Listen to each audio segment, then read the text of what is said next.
ආයිබෝවන්. අද අපි ටිකක් ගැඹුරට කතා කරමු මේ ට්‍රේඩින් කරනකොට ගොඩක් දෙනෙක්ට මුහුණ දෙන්න වෙන හැබැයි ටිකක් භයානක වෙන්න පුළුවන් තත්ත්වයක් ගැන. ඒ තමයි ඕවර් ට්‍රේඩින්.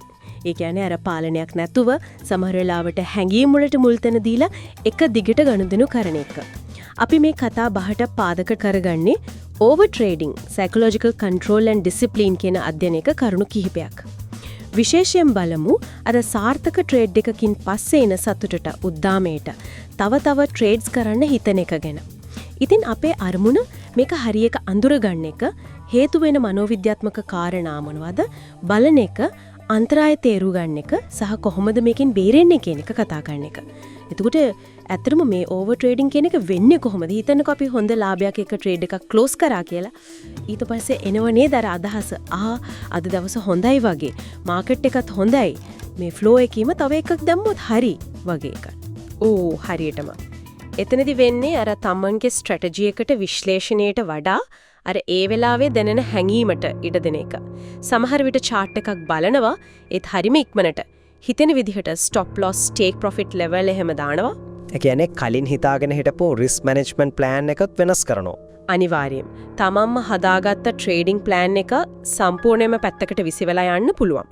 අනිත් පැත්තට සමහර වෙලාවට පාඩුවක් වුණොත් ඒක පියව ගන්න ඕනේ කියන එකම හිතේ තියාගෙන තවත් trade එකක් දානවා. අර revenge trade කියන්නේ ඒකට නෑ. හරි. ඒකත් ඕවර් ට්‍රේඩින් වලම කොටසක්. ඔව්.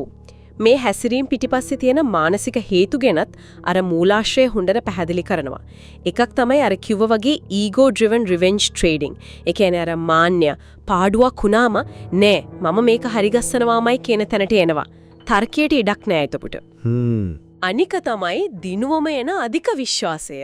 over confidence. එක ට්‍රේඩ් එකක් හරි ගිය ගමන් හිතනවා හරි මට මේක තේරෙනවා අද මම දිනන දවස කියලා.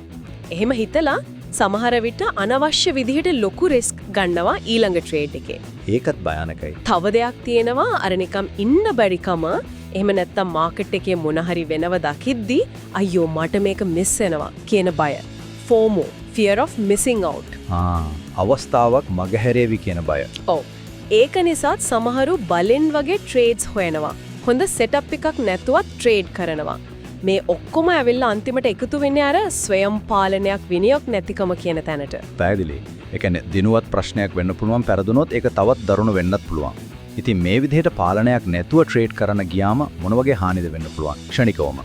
ක්ෂණිකවම වෙන්න පුළුවන් භයානකම දේ තමයි අර ගිණුමේ තියෙන සල්ලි ඔක්කොම නැති වෙලා යන එක. account wipe out කියන්නේ ඒකට. සම්පූර්ණ මුදලම.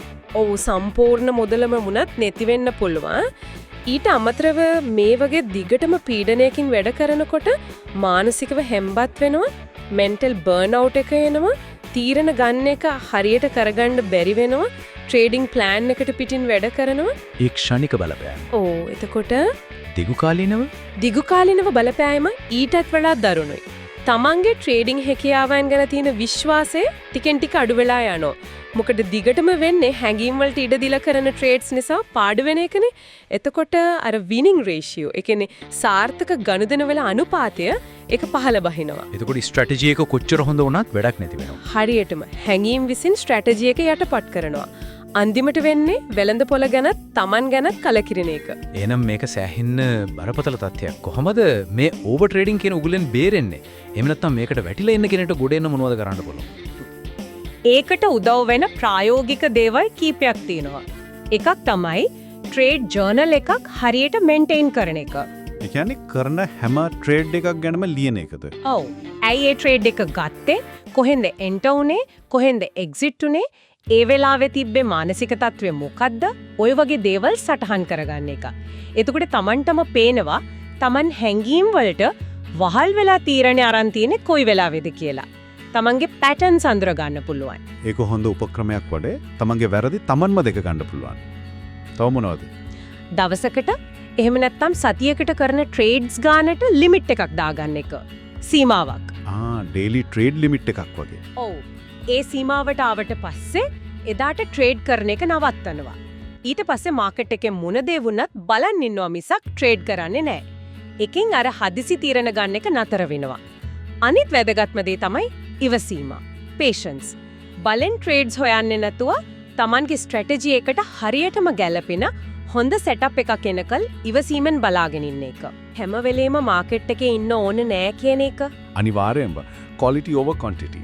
හොඳ ට්‍රේඩ්ස් අඩු ගණක් කරන එක නරක ට්‍රේඩ්ස් ගොඩක් කරනවට වඩා ගොඩක් වටිනවා. එතකොට සාරාංශයක් විදිහට ගත්තොත් මේ ඕවර් ට්‍රේඩින් කියන්නේ ඕවර් ට්‍රේඩින් කියන්නේ ඇත්තටම හැංගීම් පාලනයක් නැතිකම සහ අර ක්ෂණික තෘප්තියක් හොයාගෙන යාම කියන දේවල් වල එකතුවක්. භයානක එකතුවක්.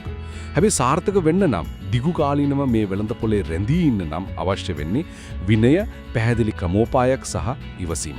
අර කියමන හරිම වටිනවා. එක නිවැරදි ට්‍රේඩ් එකක් වැරදි ට්‍රේඩ්ස් 3කට වඩා වටිනවා. හරිම පැහැදිලි.